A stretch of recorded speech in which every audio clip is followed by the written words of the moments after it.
강성원입니다. 시간이 뭐 많지가 않아서 그냥 바로 얘기로 들어가겠습니다. 뭐 유명한 얘기죠. 20세기 초반에 그 화이트헤드가 뭐 이 유럽 철학의 역사가 무슨 플라톤에 대한 일련의 주석이었다, 뭐 이런 얘기가 얘기를 했죠. 뭐 그 얘기가 맞든 안 맞든 저는 뭐 딱 맞는 얘기는 아니라고 생각합니다만, 어쨌거나 그 역설적으로 20세기 유럽 철학의 특징은 아주 이제 거칠게 요약하자면 이제 반플라톤주의였다고 할 수 있을 것 같습니다. 그리고 그 20세기 유럽 철학의 반플라톤주의라는 걸 다시 한번 또 이제 거칠게 요약을 하면, 플라톤은 이성의 화신이었고 그래서 욕망을 경시했다라는 게 이제 그 반플라톤주의, 20세기 이제 유럽 철학의 반플라톤주의를 이렇게 딱 이제 묶어서 얘기할 수 있을 것 같은데요. 이런 평가의 근저에는 이제 근대 철학의 기본 전제 중에 하나였던 이성과 욕망의 이분법이 놓여 있는 것 같고요. 사실 그 이성과 욕망의 이분법이라는 거는 적어도 이제 대중적으로는 오늘날에도 여전히 유효한 이제 생각인 것 같고요. 이제 어떤 사람들은 이제 이 이분법이 바로 이제 플라톤에서 유래했다라고 이제 생각하는 사람들도 뭐 적지 않을 것처럼 이제 여겨지기도 합니다. 그런데 그 플라톤이 욕망에 대해서 가지고 있었던 견해들은 이성과 욕망의 이분법이라든지 욕망의 경멸 같은 이제 구호로 정리될 수 있을 만큼 그렇게 간단하지가 않다라는 게 오늘 제가 할 이야기이고요. 아주 단적인 예로 보자면 이제 플라톤에서는 이성 자체도 그러니까 욕망의 중요한 한 원천이라고 이제 할 수가 있습니다. 이제 플라톤에 대한 이제 오랜 역사를 가진 오해와 편견을 벗어내고 보면, 제가 이제 저 수업 시간이나 이런 때 이제 매번 하는 얘기가, 그 플라톤은 그동안 이제 그 신플라톤주의에 의해서, 그러니까 신플라톤주의의 눈으로 본 플라톤으로 이해되어 왔다. 그래서 그 화이트헤드의 얘기도 유럽 철학의 역사는 신플라톤주의자들의 눈으로 본 플라톤에 대한 주석이었다. 뭐 이게 오히려 조금 더 이제 정확한 얘기일 거다라고 생각을 하고 있는데요. 뭐 그런 어떤 오해와 편견들을 벗어내고 보면 그의 그 욕망에 대한 견해가 흔히 생각하는 것보다 훨씬 더 풍부하고 다면적이다라는 것을 이제 알 수 있을 거다라는 게 오늘 제가 이제 하게 될 얘기입니다. 근데 이제 본격적인 논의를 시작하기에 앞서서 좀 용어 정리가 좀 필요할 것 같은데요. 제가 이제 오늘 이제 할 얘기에서 욕망이란 말은 이제 그리스어 에피튀미아 혹은 영어 디자이어에 대한 이제 번역어로 이 욕망이란 말을 쓸 것입니다. 근데 이제 영어 디자이어 같은 경우에는 그 좀 넓은 용법하고 이제 좀 좁은 용법이 있는 것 같아요. 그러니까 넓은 용법에서는 그냥 어떤 사태가 발생하기를 바라는 마음, 그 일반을 이제 디자이어라고 얘기할 수가 있을 것 같고요.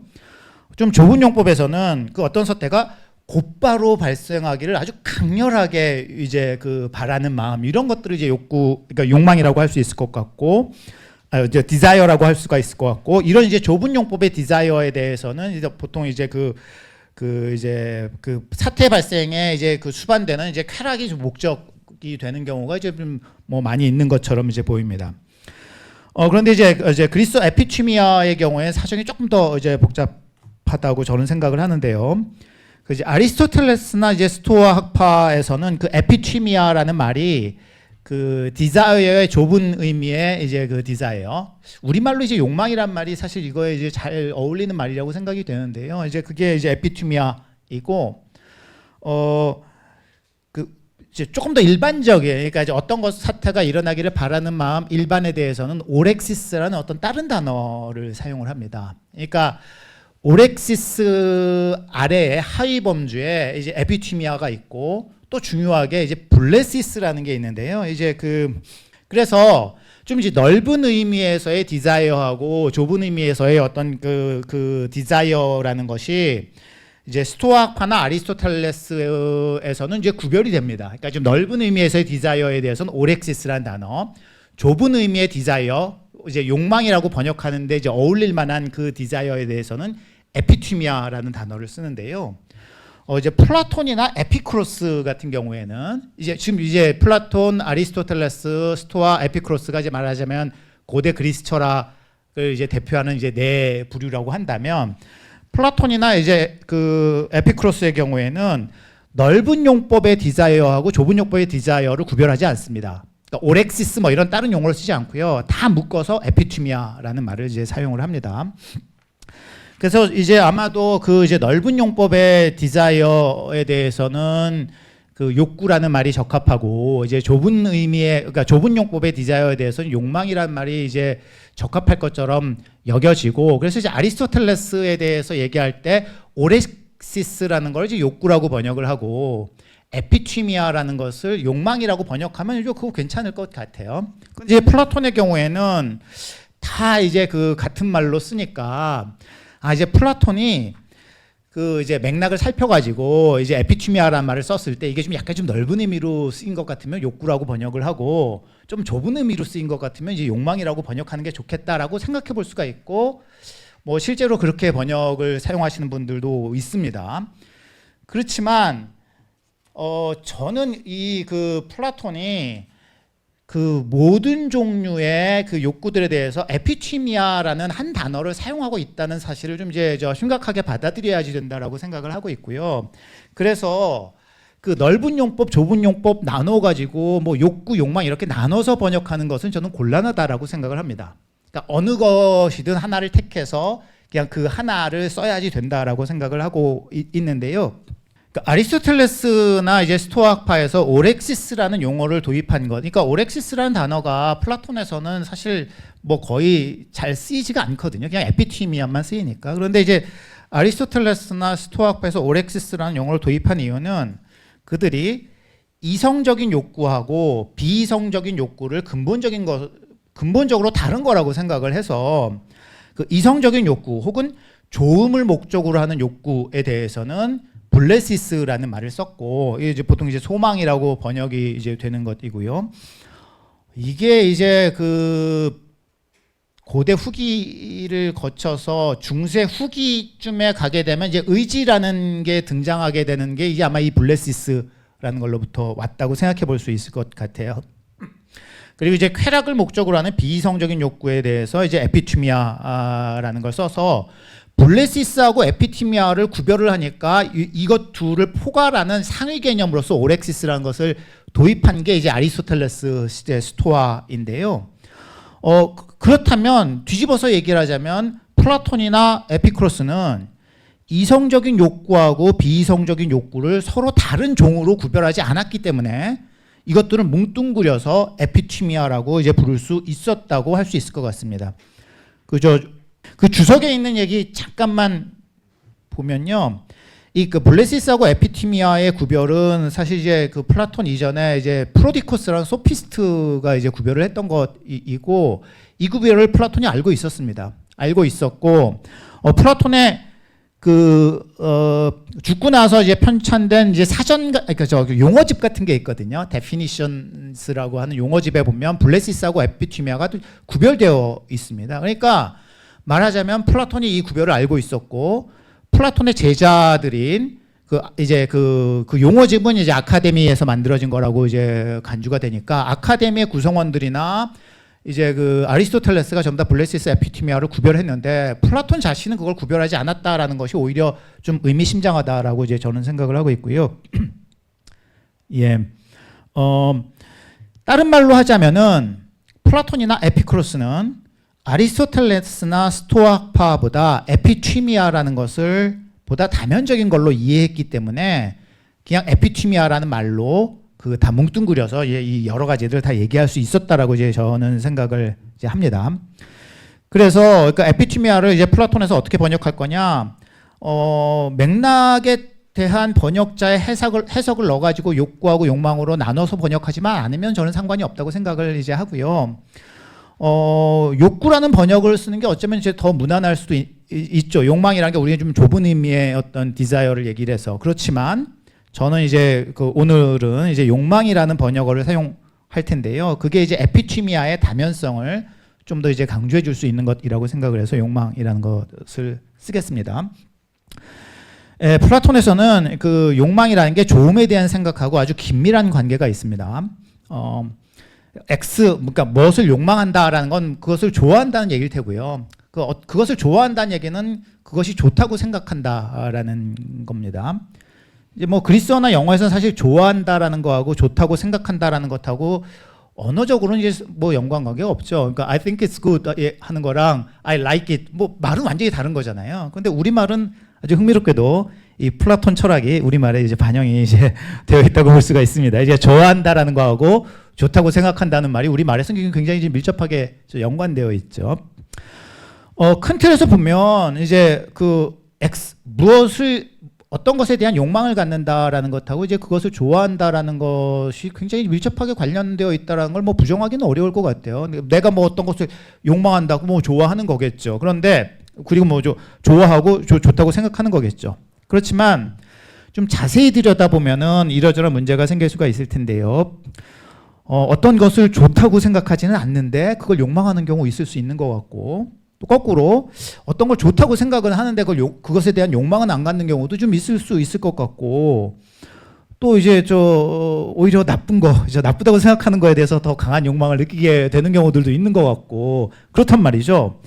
그래서 이 긴밀한 관계를 이제 부정할 수 있을 것 같은데, 이 얘기가 조금 복잡해서 이제 아주 간단하게만 얘기를 하자면, 여기 또 이제 텍스트에 딱 나온 얘기는 아니어서 제가 지금 약간 이제 해석을 좀 넣은 건데요. 그러니까 제가 이해하는 바에 따르면 이런 겁니다. 내가 어떤 걸 나쁜 것을 욕망한다라는 얘기는 사실은 자기는 그걸 좋아하는 거예요. 좋다고 생각한다라는 거죠. 사실은 내가 이것을 좋다고 생각하고 있는데 사람들이 다 나쁘다고 생각을 하고 있고 이건 나쁜 거야라는 얘기를 하니까 나는 어떤 생각을 하냐면 나도 이것을 나쁘다고 생각해야 돼라고 생각을 한단 말이죠. 그러니까 내가 이것을 나쁘다고 생각해야 돼라고, 그러니까 바람 피는 거 나쁘다고 생각해야 돼라고 생각을 하다 보니까 자기 암시를 자꾸 걸다 보니까 나는 바람 피는 게 나쁘다고 생각하고 있어라고 착각을 하게 된다는 거죠. 사실은 바람 피는 건 좋은 건데 자기가 생각하기에 자기 내면적으로는 사실 그것을 좋다고 생각하고 있으면서도 나는 그걸 좋다고 생각하지 않는다라는 자기 기만을 이제 하고 있다라는 거죠. 뭐 그런 생각들을 좀 적어서 사실은 이제 그런 것들을 도입하게 되면 결국엔 욕망하고 좋음에 대한 생각을 어떤 긴밀한 관계를 유지할 수 있을 것 같다라는 얘기이고요. 그 둘의 긴밀한 관계를 이제 고려를 하게 되면 욕망의 다면성이라는 것은 좋음에 대한 생각이 다면적이다라는 것하고 이제 같은 얘기가 이제 되겠습니다. 그리고 욕망의 다면성과 좋음에 대한 생각의 다면성이 동전의 양면과 같은 것이라면 플라톤이 좋음에 대한 생각에 대해서 이러저런 얘기를 했던 것들도 우리가 좀 그 욕망에 대한 이야기로 좀 번역해서 이제 볼 수가 있을 거라고 이제 생각이 이제 됩니다. 그런데 제가 이런 식으로 얘기하는데 약간 이제 넘어야 되는 장애가 하나 있는데요. 제가 조금 전에 말씀드렸던 건 이제 플라톤의 보통 이제 초기 입장이라고 이제 많이 이제 이야기되는 것들이고, 중기 퇴화편 이제 국가 같은 데 가게 되면 좋음에 대한 생각하고 무관한 종류의 어떤 욕망을 그러니까 도입했다라고 생각하는 사람도 있어요. 플라톤 연구자들 중에서도. 사실 이게 뭐 20세기 중에는 그러니까 주류 입장으로 이렇게 쭉 있었다가 이제 요즘에 와서는 안 그렇게 생각하는 사람들이 꽤 많이 생겼습니다만 여전히 좀 이제 이 옛날 그러니까 이 주류 입장을 이제 견지하는 연구자들도 있습니다. 그런데 이제 그 이유는 뭐냐? 국가에 좋음하고 이제 좋음에 대한 생각하고 무관한 종류의 욕망을 도입했다라는 이제 근거로 어떤 구절이 있냐면 이제 거기에 이제 국가의 이제 소크라테스가 욕망이라는 게 좋은 것을 대상으로 한다는 이유로 식욕은 단순히 먹을 것에 대한 욕망이 아니라 좋은 먹을 것에 대한 욕망이라고 얘기하는 사람들이 있는데 그런 거 이제 그렇게 생각하면 안 된다 이런 얘기가 이제 등장을 하거든요. 요 얘기를 근거로 이제 플라톤이 욕망이 좋은 것을 대상으로 한다는 생각을 이제 포기했구나라고 이제 해석하는 사람들이 있는데 사실은 제가 보기엔 그게 아니라 먹을 것을 좋다고 생각하는 거하고 좋은 먹을 것을 좋다고 생각하는 것은 구별돼야지 된다. 이제 그게 핵심이고, 그러면 식욕이라는 것은 좋은 먹을 것만 좋다고 생각하는 게 식욕인 게 아니라 먹을 것이기만 하면 그냥 다 좋다고 생각하는 게 식욕이다라는 식의 이제 생각을 이제 전달하려고 했던 거라고 이제 저는 이해하고 있고요. 이제 그런데 그러니까 플라톤이 지금 이러저런 오해를 많이 사게 됐던 이유는 이유 중에 하나가 이제 영혼의 세 부분을 나누면서 이성 부분, 기계 부분, 욕망 부분이라고 명명한 게 이제 오해 사기가 쉬운 일이었고, 오해가 많습니다. 여기에 대해서. 아주 간단한 이제 오해는 이성, 기계, 욕망 나눴으니까 욕망 부분은 욕망을 하는 거고 다른 부분들은 욕망이 아니라 뭐 다른 일을 하겠지라고 생각하는 게 꽤나 자연스럽잖아요. 근데 사실은 그렇지 않고 영혼의 이 세 부분은 다 각자 욕망들을 이제 가진다. 그리고 이제 욕망 부분이라고 이름 붙인 건 다른 이름 붙이기가 좀 적절한 딴 이름이 없어서 그냥 욕망 부분이라고 붙였다. 그것만 이제 기억하시면 될 것 같고요. 다른 오해들보다 사실 제가 생각하기에 가장 중요하다고 생각되는 오해를 좀 바로잡으려고 이제 하는데요.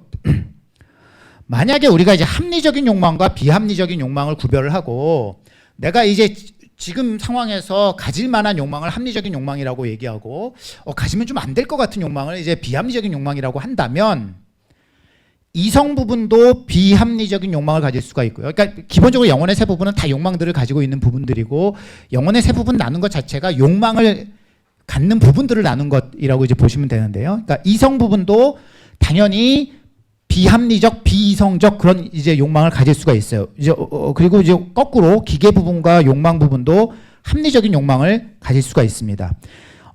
왜 그러냐면 이성 부분이란 건 이성적이어서 이성 부분인 게 아니라 계산 능력을 가지고 있어서 이성 부분이라고 불린 것이거든요. 그러니까 다른 부분하고 다르게 이성 부분은 뭔가 좀 따져보고서 이게 좋은지 나쁜지를 따져보는 거예요. 아까 그 식욕 같은 경우는 먹을 것이기만 하면 무조건 다 좋다고 생각을 하지만 저 곰발바닥이 좋은지 생선이 좋은지 따져보는 건 이성 부분이 하는 거란 말이죠. 그래서 내가 지금 곰발바닥 먹을래라는 그런 어떤 욕망을 갖게 되는 건 이성 부분의 욕망이 되는 거예요. 이제 뭐 욕망 부분의 욕망하고 이성 부분의 욕망이 둘 다 함께 이제 곰발바닥에 대한 이제 그 욕망을 갖게 되는 것이겠죠.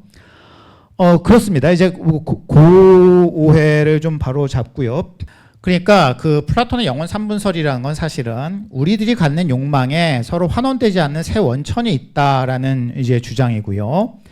요 부분이 좀 중요한데요. 그 소망이나 욕망 이런 것들을 구별한 것과 다르게 플라톤의 경우에 욕망이 욕망인 한에서는 다 똑같습니다. 그냥 어떤 종류의 욕망이든지 간에 그거는 그냥 나를 그냥 움직이는 힘이에요. 나를 움직이는 힘이고 거기에는 그것이 좋다라는 생각이 거기에 반영되어 있고요. 그 다음에 그거 얻으면 즐거운 거예요, 그냥. 그래서 그렇다는 점에서는 다 똑같은데요.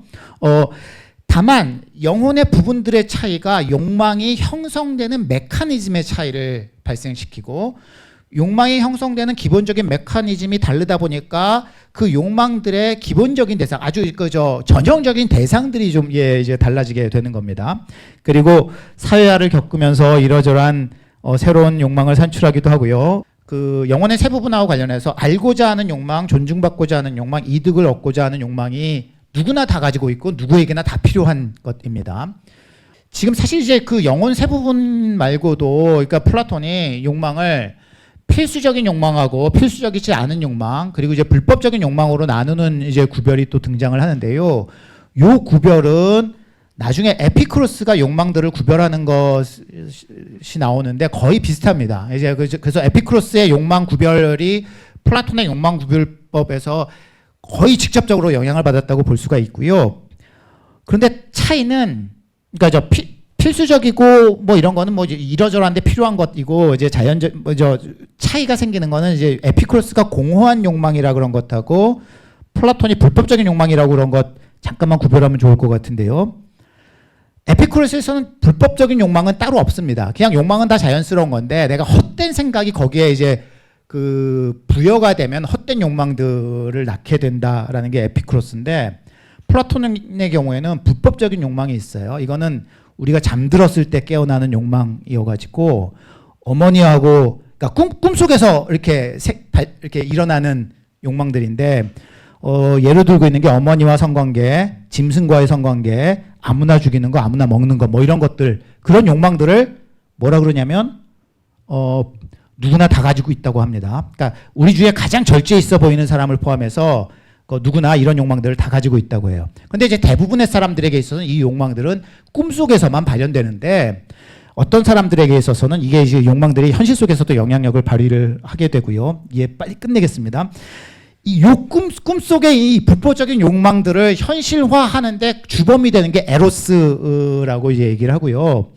그 에로스는 이제 기본적으로 성적인 욕망인데 사실 이제 성적인 욕망만이 아니라 에로스가 사랑이라는 뜻을 갖고 있기 때문에 이제 사랑 일반도 될 수가 있고, 더 중요하게는 철학자가 그 철학을 하게 되는 것도 에로스가 그것을 이제 주도하게 되는 겁니다. 그러니까 에로스라는 것은 굉장히 강렬한 에너지 같은 것이어서 그것이 어떤 방식으로 발현되면 그 꿈속에서 있는 그 불법적인 욕망들을 다 일깨우는 어떤 주범이 되기도 합니다만, 다른 어떤 방식으로 발현하게 되면 바로 우리 철학자가 철학에 매진하게 하는 그런 어떤 에너지가 되기도 한다라는 것이고요.